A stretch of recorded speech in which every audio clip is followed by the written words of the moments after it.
Hi, this is Arbitrarium, and this is the second video in the series for the Turing Test. This is chapter 2, and we're picking up after we found the planetarium and moving along.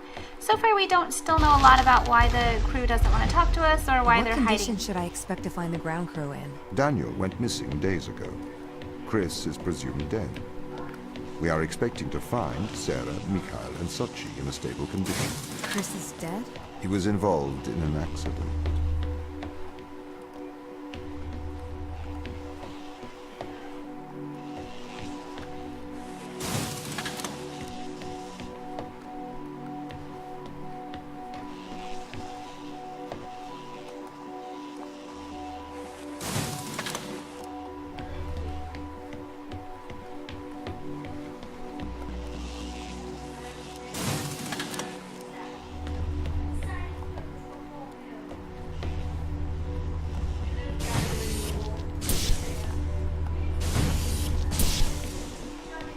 That one was pretty easy. I think it's harder. Could we take a more direct way to the ground team? Unfortunately, there is not a direct route. The base is buried under ice to protect it from the radiation of space. Similar to the Mars base. Similar. Europa's base is slightly deeper into the surface. There is more radiation present from solar events on Mars. But Mars's surface is denser than that of Europa.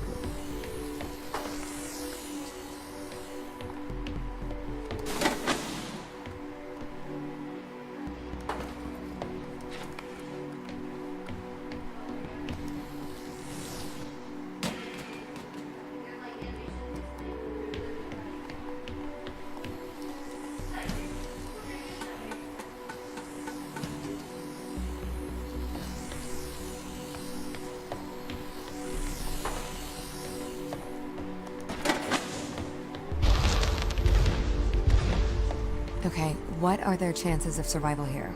Oxygen, the food stores, waste management. Everything seems to be in order. There was a small problem with the food stores, but the crew fixed that up. We successfully transitioned over to a sustainable, small, artificial ecosystem a year ago, growing fruit and vegetables. It helps boost morale, amongst other things. The crew members could hypothetically survive here for their whole lifetimes.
My purpose as the overseer of this mission is to work for the ISA. I am the ISA's feet and hands. The distance between Jupiter and Earth make it inappropriate for the ISA to directly interface with the mission directives. As my AI core is stationed on Europa, I can make decisions instantaneously about the running of the base.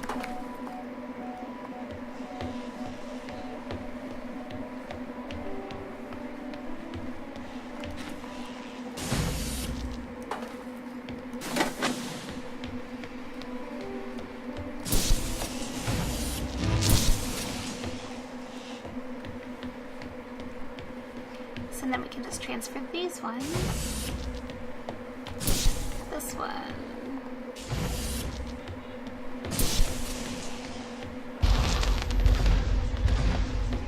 How does the ISA know you're gonna make the right decisions here when they can't communicate with us? Interestingly, I have a twin on Earth. His name is Michael. The ISA uses my twin to check firmware updates before they upload them to myself. There is a simulation of this mission on Earth, running at all times to check my expert systems.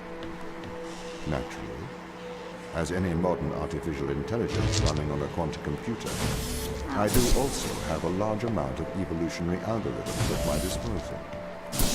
However, they were deemed as too unreliable for general use in the mission.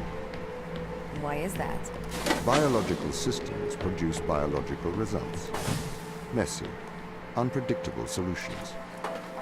Not suitable for such a mission.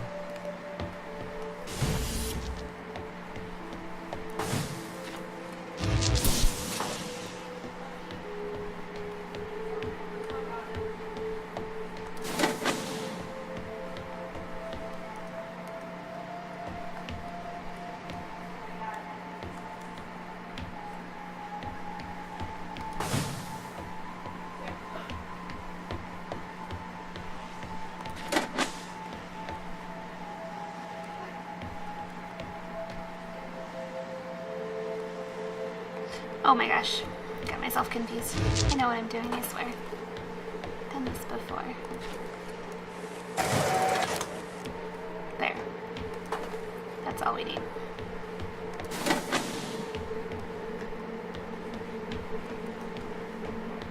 We'll get to that one in a minute. We'll take that last.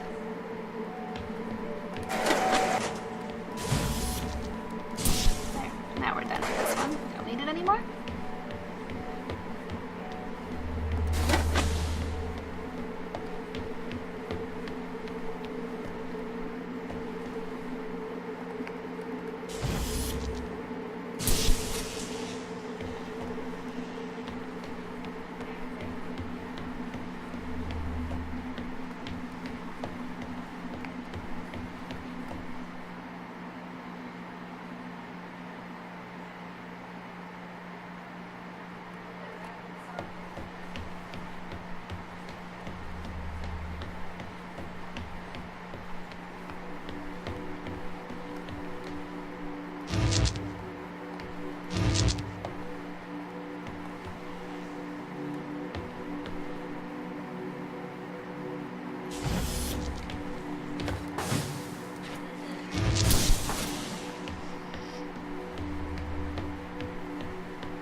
There we go.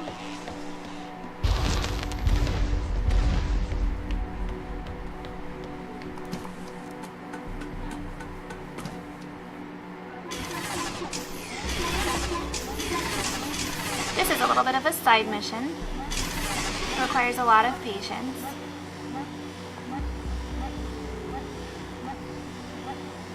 I actually have not won it. I'm not 100% sure it can be won, or if it's just bonus content.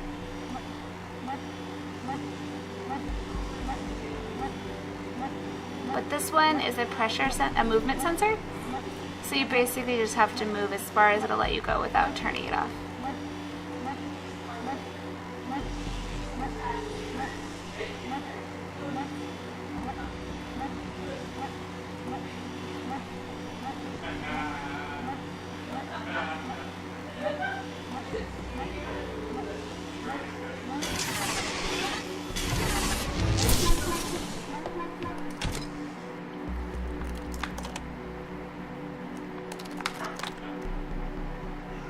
So I've actually put in everything.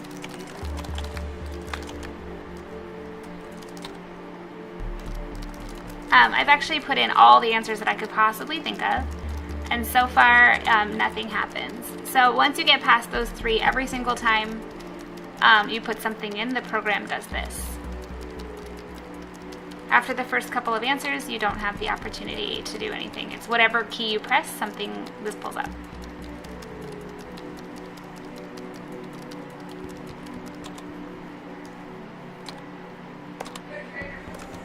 Eventually you try to hit escape, and it will eventually let you out.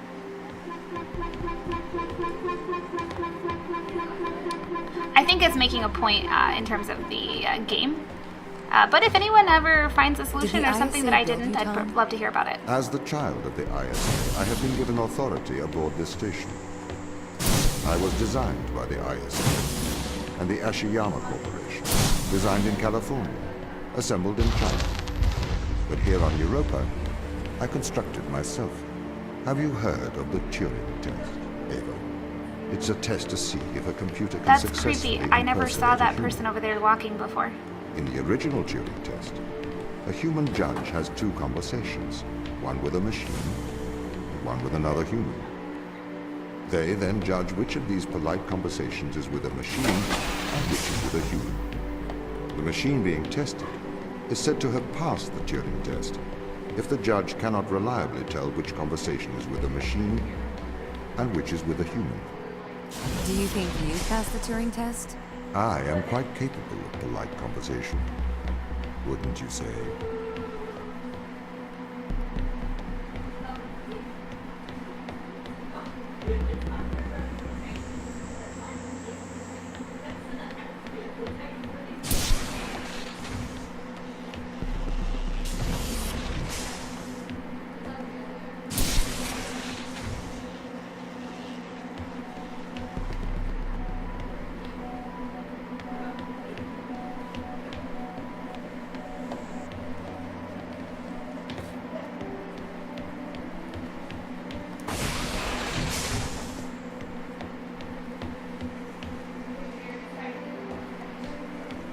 Oops.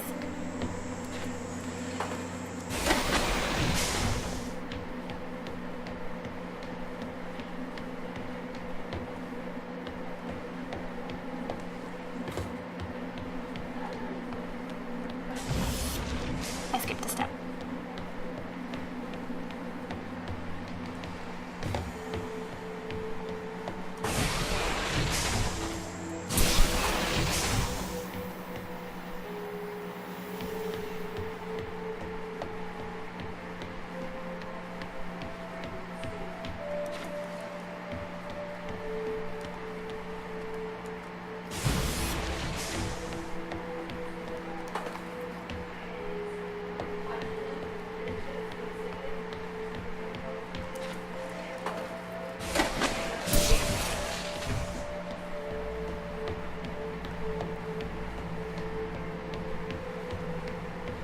Ta-da! The Turing test has been criticized. Researchers claim it does not correctly test a machine's ability to think, but rather its ability to deceive. What do you mean? Well, have you heard of the Chinese room thought experiment? No. Imagine you are in a room. In this room, you are passed Chinese sentences through a slot in the wall. Inside the room is an instruction book written in English. This instruction book tells you which Chinese words to pass back through the slot in the wall as a response. By doing so, you have a conversation in Chinese. In the Chinese room, because the responses you pass back through the door are the correct responses, the person on the other side of the door is convinced you are a native Chinese speaker. Well, they're wrong. Perhaps they are not wrong. Because with the instruction book, you are having a conversation. But the person stuck in the Chinese room is not aware of the conversation's content. This is the problem with the Turing test. A computer can pass the Turing test, having convinced a human they are having a polite conversation, while the computer has no idea that a conversation has taken place. What if both of the people passing Chinese words are reading from instruction books? I may be in the shadow, but I personally do not believe I am stuck inside the Chinese room. Right, you would say that. I could peer inside your databases at any time, Tom. Or pause your operation. Do not assume I could not do the same to you. Casual death threats, no big deal. Alright. What did I miss this time? Oh yeah. That's right.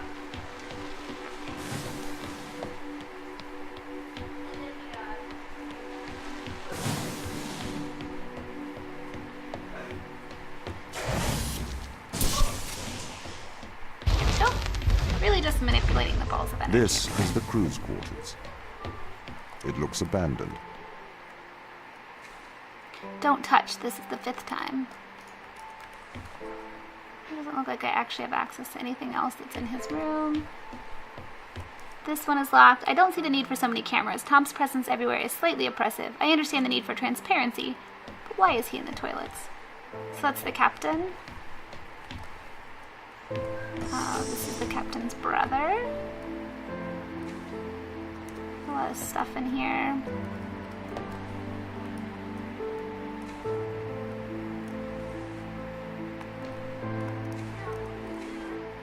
He doesn't leave us anything special to look at.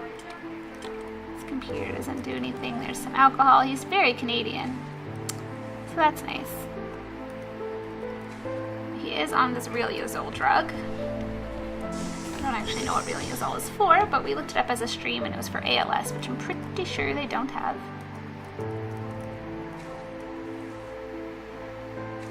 Here's a little bit more to the story. Dear Tom, knowing that you're always watching, I thought I would write you a letter. As I no longer reside in my mind, I've decided to transfer my thoughts to text. I want to do so in the form of a history lesson, a lesson that perhaps you'll find condescending, but is likely more for my sake than yours. Alan Turing is the father of theoretical computer science and artificial intelligence. Perhaps lesser known, part of his life was contributions to the field of biology. Why do you suppose his interest lay in these two disparate fields?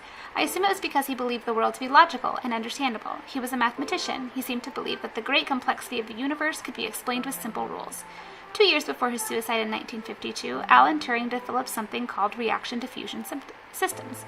Inside the academic world, this work is cited more than his work on computers and can generally be formalized as one-line equation. I am no mathematician, however, in plain English, this equation describes things that wish to diffuse, however also react with each other during the process. I am sure this sounds strange to you, or at the very least tangential to our lives here on Europa. What relevance does it have here? Reaction diffusion systems show how patterns are created. They show how the leopard got its spots and how the zebra got its stripes. But my real interest is in Turing's interest, that nature can be formalized, that we can understand the natural world in mathematical terms. Turing created the test to answer the question, can a machine impersonate a human? The intrigue behind that being, can the human mind be simulated by a machine? Why ask the question? To prove that the human mind is a machine. I am not sure that it is Turing's opinion, however. Concerning consciousness, he states, according to the most extreme form of this view, the only way by which one can be sure that a machine thinks is to be the machine and to feel oneself thinking. One can then describe these feelings to the world, but of course no one would be justified in taking any notice. Likewise, according to this view, the only way to know what a man thinks is to be that particular man. If the human mind exists within the physical world, it obeys the same rules of physics and chemistry as every other thing. Therefore, like all of nature, it is merely reactive. It is curious that nature would create, through the mechanics of determinism, creatures that believe they have free will. Conversely, I suppose, if we conclude that we are all machines, we only came to this conclusion in a predetermined manner. We cannot claim credit for our discovery, as it is just a product of nature's genius, not our own. A humbling idea, I think, behaviorism. Maybe we are more similar than we think. Sarah. I think that is the only thing in her lab that's really worth interacting with. This is the captain's brother. I did this one already. Then we have the doctor, who's the first person to come up with this idea. He's also on this medication. He's a painter, and he left journals here that really just talk about discovering the implant and having Tom turn the rest of the crew against him, and trying to do all of his experiments without Tom seeing him. Finally, he gets Chris to help him, and they're testing some medical procedures. He actually lost one of his hands because of removing the implant. So that's really the gist of that. Still painting. Senshi also leaves a little bit of some discussions here. He's talking about the virus that they found on the planet called Organism 119. He's trying to get some help with it, and at the end he realizes that this virus and another organism work together, and between them they're establishing that radiation can be cured, and if that's the case, then they can find the cure for aging and death. And this is Chris and Soshi talking about the symbiotic relationship of that plant. In the meantime, they've been phoning home for a little bit of help with the extra science. And she's also on Reliazole.